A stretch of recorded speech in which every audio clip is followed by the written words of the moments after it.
Here we go. Hunt Companion. It almost started with an F there. We're too far deep to be throwing the F word around. Hunt Companion. Yeah, the F word. too deep for that. All the F wording we did this off season will pay off here eventually. Now's about the time that it starts to pay off. All that food. I mean, it was tough growing conditions in a lot of places, but yeah, all of that work you do in the off season, now's the time that it comes full circle. Pays off. Hunt Companion. Here we go. It is October 23rd. This is dropping 26th, October 26th. Wow. Mm-hmm. Crazy, man. It's like you blink in October. We are in it now, actually. It gets truer and truer every time we say it, but it is wild though. I mean, October's almost over already. Mm-hmm. Like one of the best months of the season, gone. Through the window. Well, you got 2 or 3 to work with, and yeah, I mean it's the first one. So. I would say November's the best, right? Obviously. I mean, we probably hunt the most in November. Yeah, for sure. Say October's probably second best. No, I mean you can't say. I'm not big on ranking like better or worse. It's just we've killed deer in October. We did. We killed one here just the other day, so we'll talk about that. But I haven't killed many deer in December. I'll tell you that. No, but I would say I'm more optimistic than I ever have been for late season. Yeah. In both in Ohio and Illinois and Kansas. Mm-hmm. They just got to survive. Yeah, well, that's the problem. The longer it goes. And that is the reality, I think, especially in some cases. It's not like can I get him killed or not? It's like, can I kill him before the neighbor does? Mm-hmm. And unfortunately, that's the reality that most of us are in, I think. So we've got a giant 4-year-old in Illinois, and I have a feeling he's on death's doorstep. Just seems to be one of those. You gotta a big 3 or 4-year-old. They do deer things and they die. I know. Not at our hands, but yeah, at neighbor hands. I know. Well, dude, some of these deer will live. I'm pretty sure you had the same feeling probably about the 11. And he didn't, and he's awesome. Yeah, I mean, he definitely was more isolated on the farm.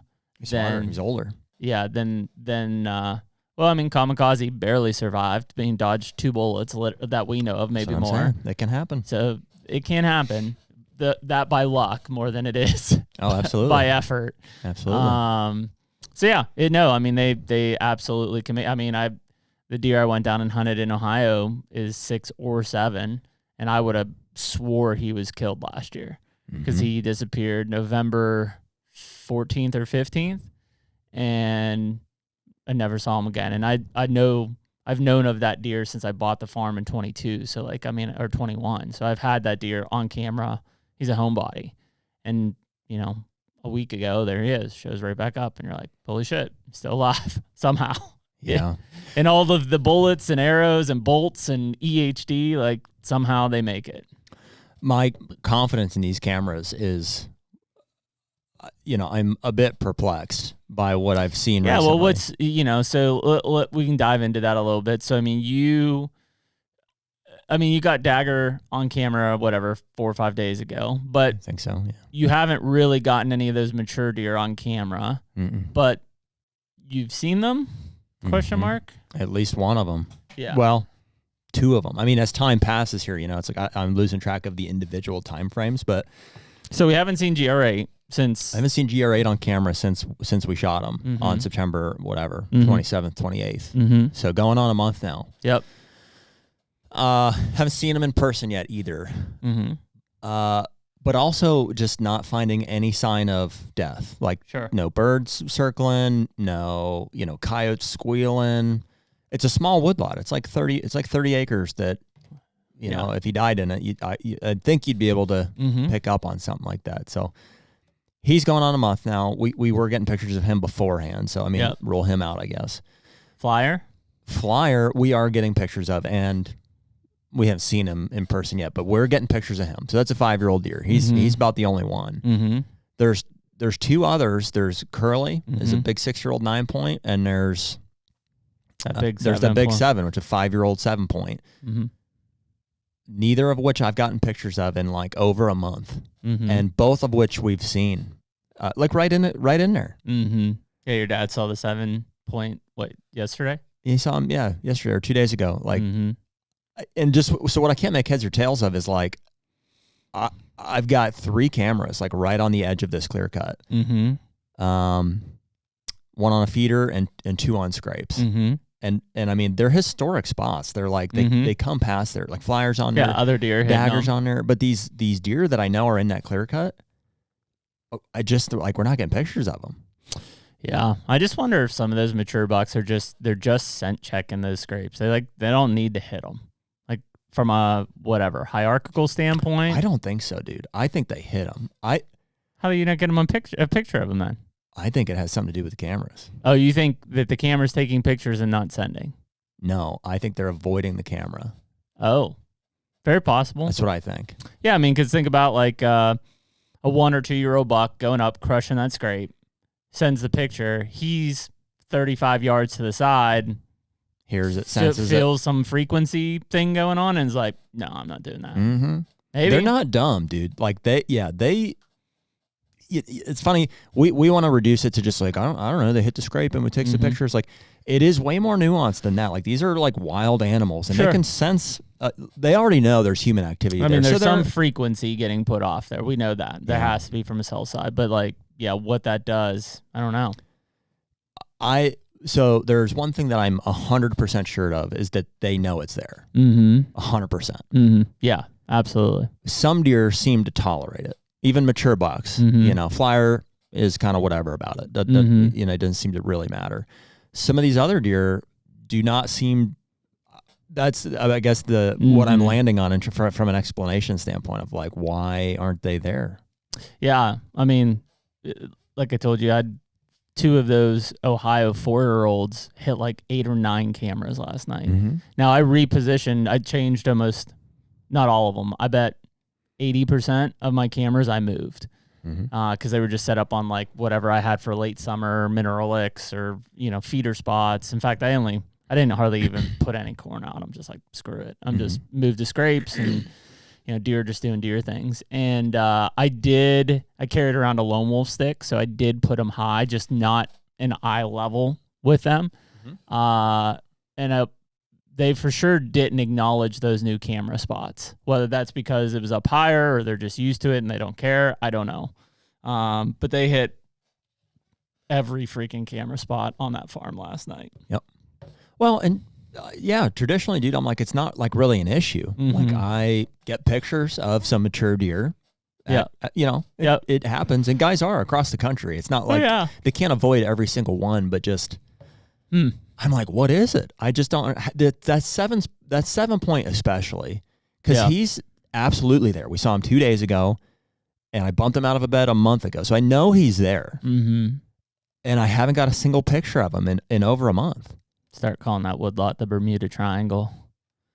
We used to call it no man's land. We still that's still technically I think what it's called there. Good one too. Yeah, it's just interesting. It's bizarre because you can almost see all the way through it. Like, you can sit on that blind and see the road on the other side of the clear cut. And these deer are living in there. Wow. But it's just like, where are they going? There's only one piece of connecting timber. Yeah. And all the crops are cut, right? All the crops are off. Except for that bean field. He left me 6 acres of good looking beans. Yeah. Which is going to be, that's one of the big reasons I'm super confident in late season. Yeah. Yeah. That's a big deal. So. Yeah, man, it's kind of wild. I don't know. Well, we were talking, I guess, what was that, 2 days ago? And Brackett had sent us a video, like, some of these deer are breeding. Oh yeah. So some of these high up hierarchy type deer are probably on lockdown already with the first dose. I think they are. I bumped that tall 3-year-old 7 point going into that tin shed gas line stand the other day. I know because I checked the camera after the fact and he had just been there. And I for sure smelled estrus.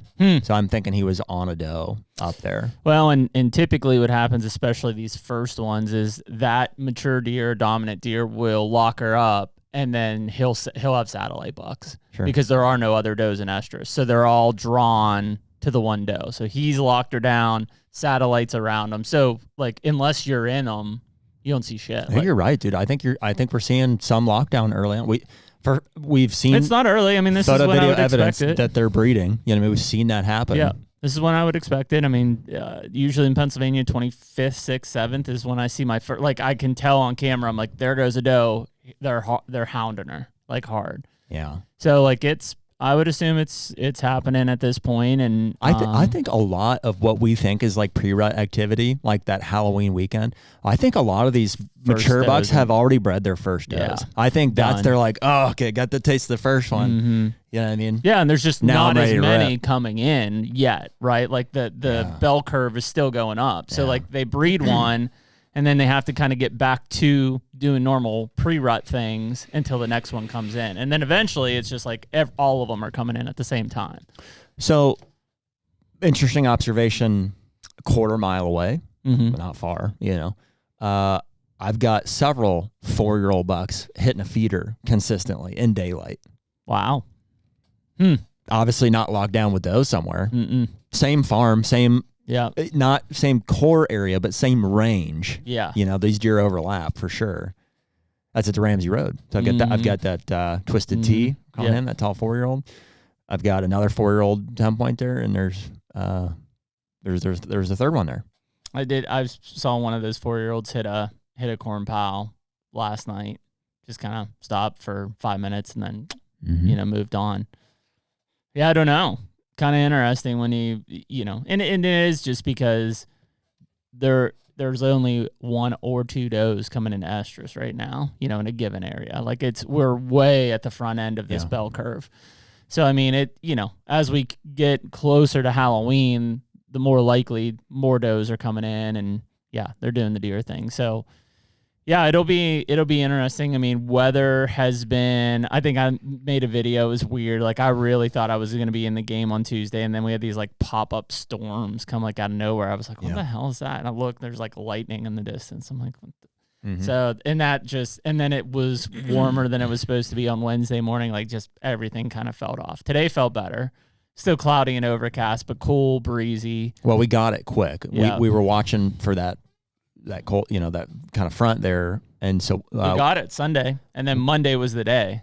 And Corey killed on Monday, right? Yep. And then it went after. So we ran up. We had some good hunts on Monday. Corey killed Monday, and then it started to fizzle out from there. Yeah, really fast. I sat 2 mornings and an evening. I jumped into tin shed all 3 of those. And I mean, dude, it's a calculated risk every time we do that, just because it's like it's not perfect. I mean,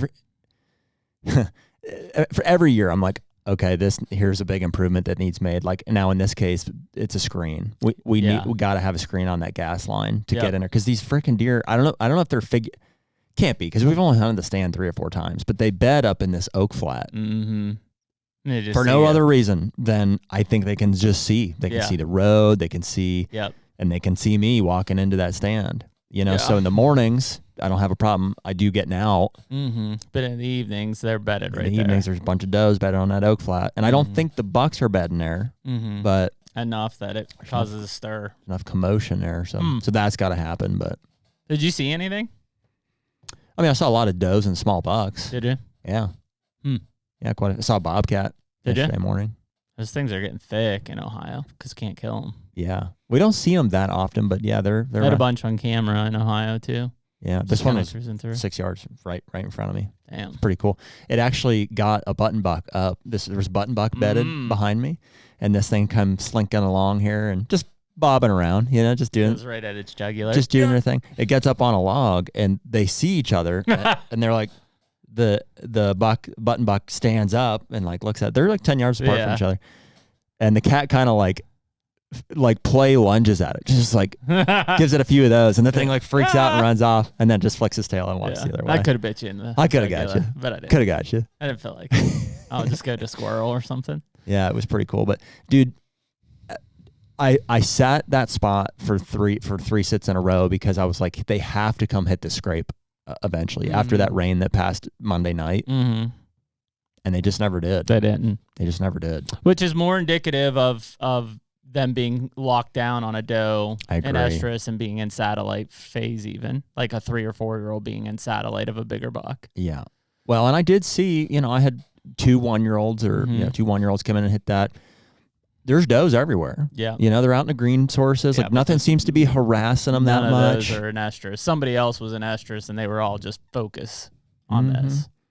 I did see, I think Monday night when Corey killed, I hunted the southern stand there. Yeah. And I saw that 3-year-old 10-point down in the ditch.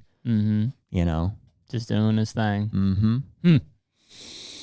When did we get a picture of the 11 in Illinois? Was that Sunday night? Would have been Sunday, I think. Yeah, so it would have been basically our Monday because everything had already blown through there. That's right. And he daylighted an hour before dark. Broad daylight. Just right through. Mega giant. Yeah, the deer's mid-70s probably. I agree. Yeah, so I mean they're doing deer things now. They're dead deer walking. I mean people are killing a ton of bucks right now. I mean our feed is filling up. Our direct messages are feeding up of people killing deer. So I mean I think it starts now. I mean if like I'm feeling at this point now, like this morning I was like I'm gonna stop shaving, and I was like I'm gonna quit my job actually. I think I'm gonna go just get in a tree stand until they're all dead, until I have no tags left. Yeah, I mean, and it's because, like I said, we're almost out of October. We just highlighted it where like Monday was the day. And even Tuesday and Wednesday, which we thought were going to be good, were not that good. So it's like you only have so many select days. If you can even pick, right, which most of us can't because of work, family, whatever. If you can pick, you still only have a handful of good days between now and the end of November that are going to come up. Now, fortunately, and I don't know what, I'm not a weather forecast guy, so I don't know. But we're going to go to Illinois next week, or if you're listening to this upcoming week. We're going to start hunting Wednesday evening, I think's the plan.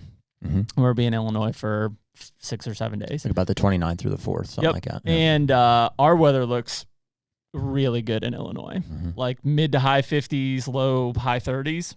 It's going to be rainy here. What'd you do? I punctured my coffee. I was getting fidgety over here. I poked it with my fingernail. Sorry. We blew a hole. Sorry, yeah, we blew a hole over here. Slightly.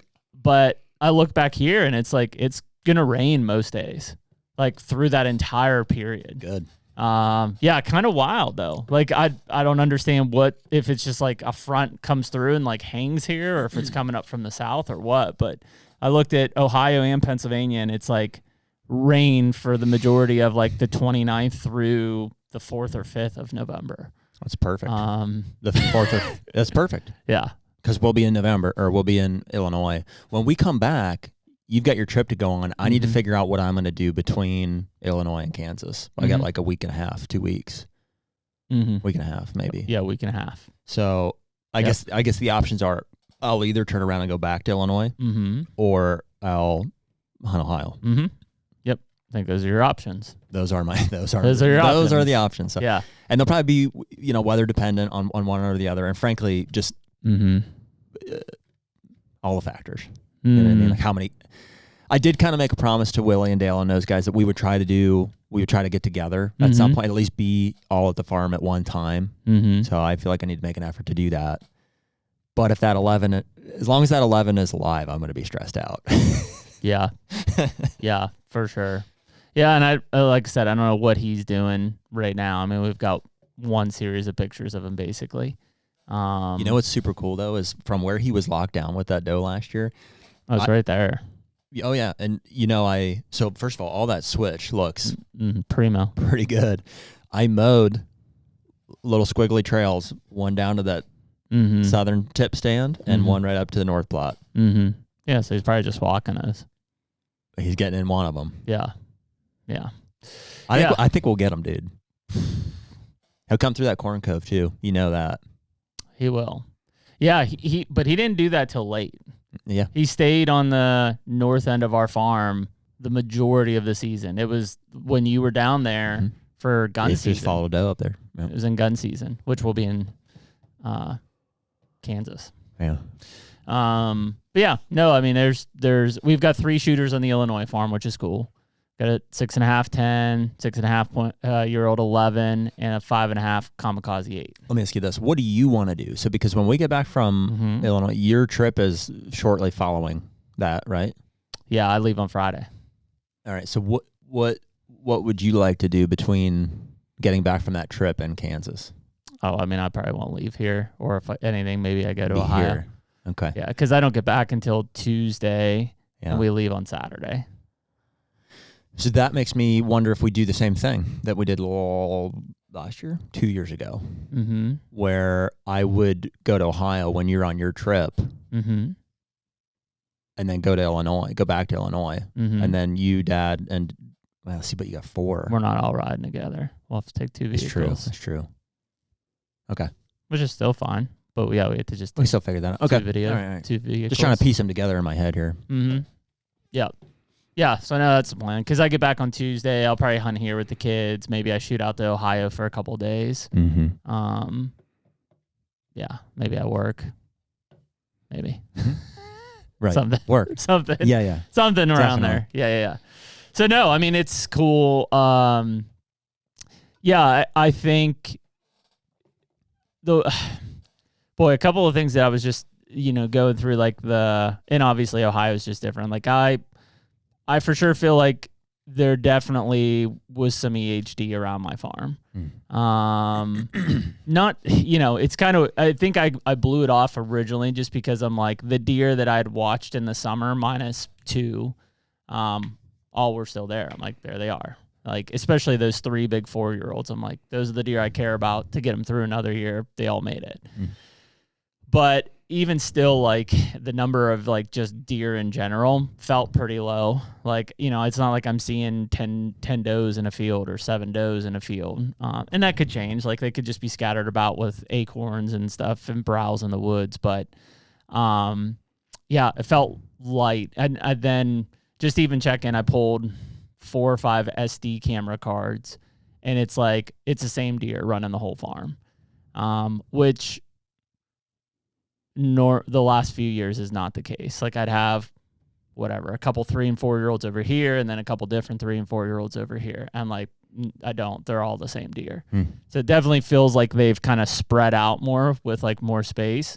So it'll be interesting just probably as we get into, like, shed season next year, walk some of these waterways and ditches and stuff and see what's in there. I can't wait to walk our Illinois farm again, to shed hunt it. That was a lot of fun. We found a lot of horns, is why. We did. Yeah. And we'll have even substantially more food this year than we did last year. Agree. Yep. Hopefully it's a harsh winter. I hope we get some weather. Yeah, I don't know. Yeah, who knows what's gonna happen. It was cold there last year, right? Like, really cold. Ish. Not till late. They didn't get snow out there, but it doesn't seem like they'd get that much anyways.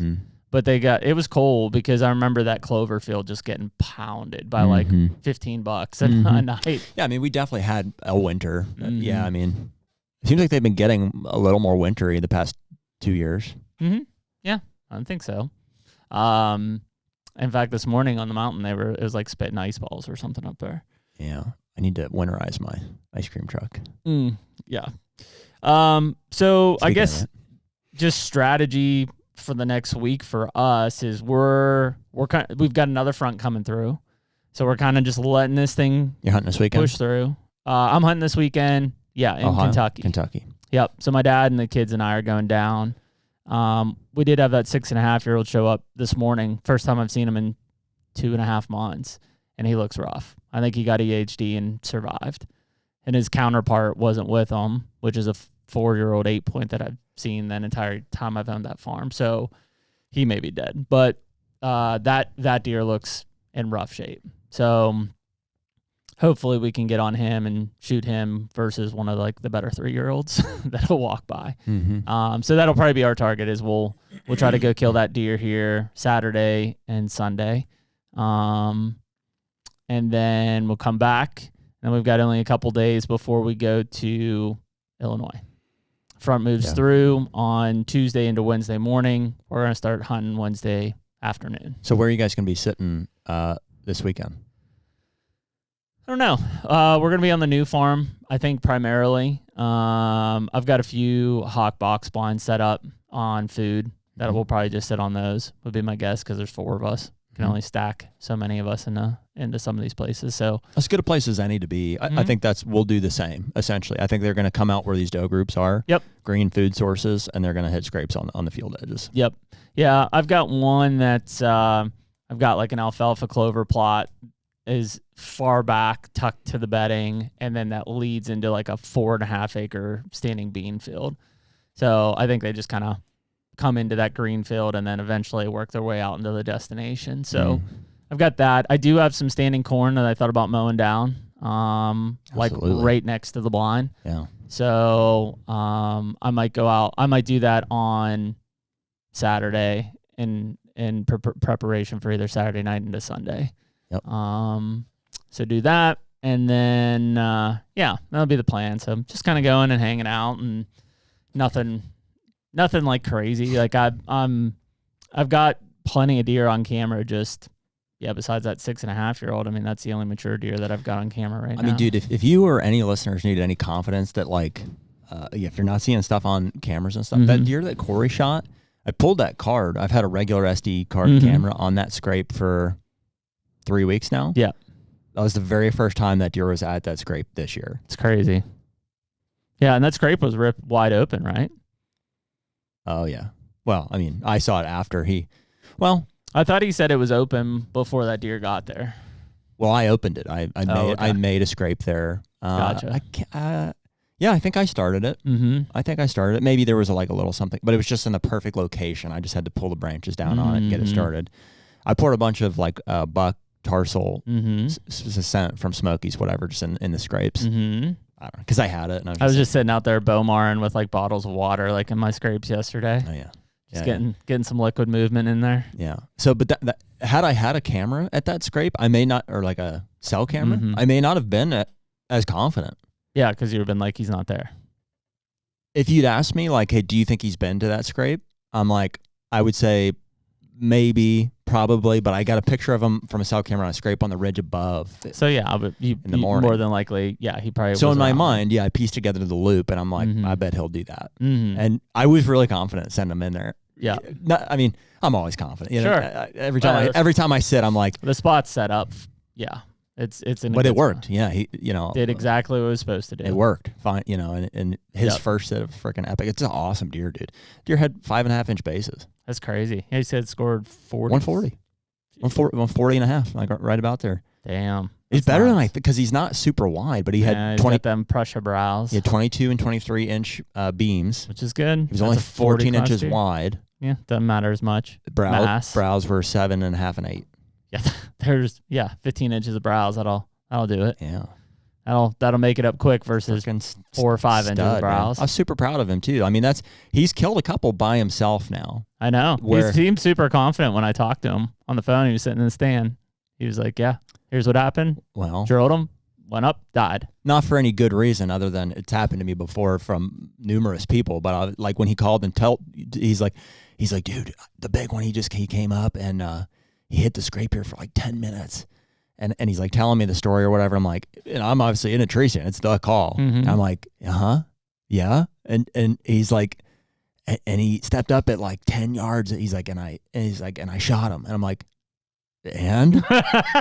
And he's I crushed him. He ran 30 yards. He's laying down right there. I'm holy cow. Just waiting for the thing to drop, be dropping the I don't know what happened. I didn't see my arrow. Yeah, shot him I'm not sure. He ran off or walked off. He's wagged his tail a couple times. No. He's getting it. He was he's laying up here. I'm wait, what? You see him? He's yeah, watch him fall. I'm dude, there's not a better feeling than that. There's no better confidence builder. And sure enough, there he was. We went to the spot, grabbed the arrow. It was drenched. Walked right to the spot, and there he laid. And awesome. It was him.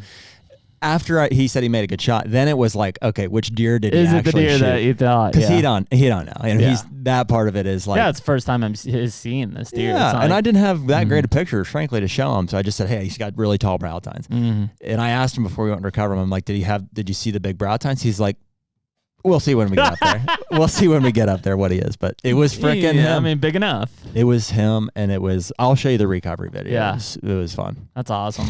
Yeah, man. It's I love this time of year. Just In fact, it seems like the leaves have kind of hung on here a little bit longer than they normally do. It's freaking beautiful in the woods right now. Color change. I'm still on my green predator. Yeah, I mean, if you're sitting in oaks, like they're still pretty green.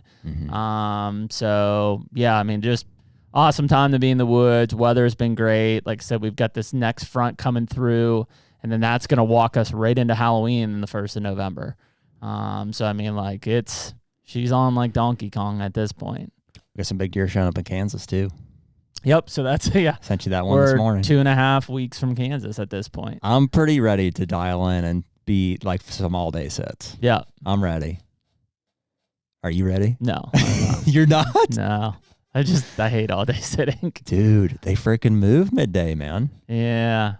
Jonathan Moreland bailed on us today because we're going to have him on next week, but because he's sitting all day right now. Oh, yeah. He sits all day. Like I remember years ago, he killed like one of his best deer ever at like noon on opening day. Yeah, there you go. It's the confidence thing. Like, it's just like, well, I can't see myself using a decoy, but I'll call my balls off out there because I'm confident with that and I kill them that way. I've never killed, like I said, I've just never killed a buck between 10 and 2. My desire for you this season is to have an encounter, like a memorable encounter between 10 and 2. I'd love to. I got to be in the stand, obviously, for it to happen. Yeah. I'll make it happen for sure. I'll be stacked up. They do, man. You've seen them. You've seen those big ones get up and they do different stuff. Yeah, but I just haven't. Like, I've never had a memorable 10 to 2 experience. Yeah. Which is funny because, like, I know a lot of people that's like their money. It does take time too. I mean, you got to spend a lot of time in the stand to see one of those. Well, honestly, it's because, as crazy as it sounds, is like I haven't killed that many deer during the rut. I kill most of my deer before the rut. Mm-hmm. And a couple after. But I just haven't killed many deer. Well, and I mean, in Pennsylvania, like for the longest time, I shot my buck in this week in October. And then you're done. Like, there was nowhere else to hunt. I almost think you can kind of, like, one way to think about it would be I think you can almost outwork the rut. Like, oh, it is. I mean, the rut is that's where like I look at even now, but like this October time period it's strategy that kills the deer. Is right. Right. Then you get to the rut side of things. You just have to be there. It's persistence. Just be there. Yeah. Yeah. And you'll kill them. I kind of enjoy that about it because it's like early season. It's like you can try your best, at playing the chess game or whatever. And if it doesn't pan out, then it becomes just a grind. It's like, well, we made it to this point. It's time to just start putting in work. And eventually you probably will catch up with them as long as you're in good spots. No different than late season. Like there's plenty of guys that I know.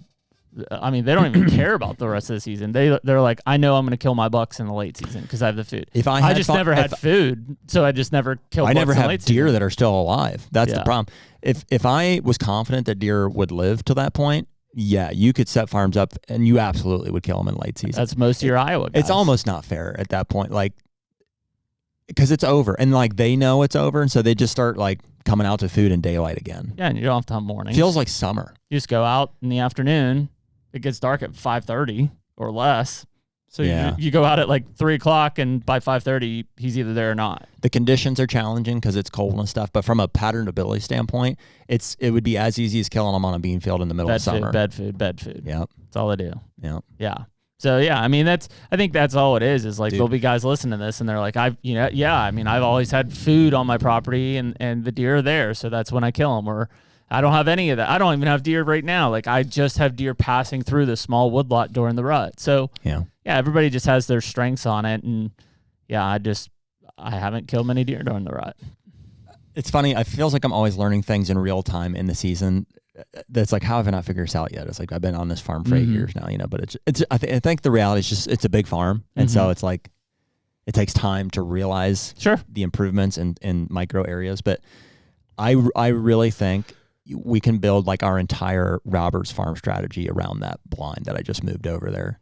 I would agree. It's that good. Well, I mean, the bedding's there. You now have standing grain for food there. It's the access. The access. The access is number one. It gets us in there. Yep. And so, but now what has to happen is I need to change some of the landscape to solidify that access and secure. Because it's a really hard morning spot to get into. Very challenging. But in the afternoon, it's. In fact, Well, it's hard. It's hard getting in and out of right now if deer are in that ag field. Yep. So next year is kind of a blessing in disguise, I think, because it'll be corn. Mm-hmm. So that solves the visual barrier problem. Yep. I'm going to have the farmer leave us corn where he left his beans, and this will really anchor them there. Is I'll mow it. Yep. For the 30-yard strip. And I mean, it's like, it doesn't get any more textbook. They come out of the clear cut into the mowed corn or back and forth to the feeder, like anything north, they're toast. Done. And on bean years, I need to plant an annual screen the whole way in. And I think that'll give us enough security getting in and out. I would agree. To hunt that same pattern. Plus those bales you got up there. Yeah. Yeah. You know, it's like, what can 10 or 15 hay bales really do in the scope of an 80-acre field? Not much. Not much. No, maybe the final approach, but that's it. Yeah, no, man. I mean, that's the nice part about just being out in the woods right now. Like Pooja was texting me earlier and he's like, you guys kill anything yet? I was like, dude, Tuesday night was the first sit I've done all year for whitetails. And he's like, what are you talking about? I was like, yeah, I was like, just after that elk, I was like, I just haven't sat for him. You know, I don't have anything that's like, I got to go kill this deer. You know, obviously Illinois, we've got some good ones now. And he's like, yeah, I'm on like sit 45 or something. I was like, holy shit, dude. Yeah, it's pretty early to be that far in. It's a long season, man. It's like more than ever, you know, even as far as like rut trip planning dates and stuff. My mindset used to be, what's better, the first week, second week, third week kind of thing. To me now, it's like kind of almost irrelevant. It's just like, where can we get the best weather? I mean, it really is weather dependent, but honestly, dude, the rut is the rut. Like, but dude, I just sympathize. Like, and it's because we get to hunt a bunch of states now. Like, not a lot, but I mean, we bounce around. I sympathize with the way that gun seasons fall anymore. Nothing wrong with gun hunting, but I mean, it just your entire strategy as a bow hunter is out the window when gun season opens up. Those deer just get immense pressure for the entire time period, you know, and a lot of deer die then. So like November 8th. The day after I leave for Florida is Kentucky's gun season. Game over for the rest of November. Like, you know, we'll gun hunt it when we go down there for Thanksgiving and stuff, but like the deer doing deer things just gone. Like, just doesn't happen anymore. They're rutting, which is cool, but they're also dying. So you're sympathizing with the bow hunters during gun season. Yeah. Early November. Yeah, and not just because of like gun hunters are going to kill all your deer, as much as it is like, you know, just as things are really taking the turn into the rut, like your plans blow up. Like, you don't get to really, like, November 1st to the 7th in, like, even in my area of Kentucky, I mean, it's good, but it's not great. So like the best part of the rut is like still to come, and it's gun season. So like as a bow hunter, you just don't get to really enjoy that unpressured deer just doing deer rutty things because there's gun hunters everywhere. Well, I mean, it's everywhere. It's every gun season. I mean, dude. Yeah, but I mean, like, Ohio doesn't start till December this year, I think. Really? Yeah. I think it's December 2nd or something. So, I mean, dude, in Illinois, I feel like that gun season falls on peak rut. I mean, it's like. It does seem like that since we've been out there. It's like mid-November. The best rut activity I've seen is opening day of gun season. Yeah. Yeah, it does seem like that. Although it should be, I mean, we should be into it earlier than that, but I think we come out of lockdown.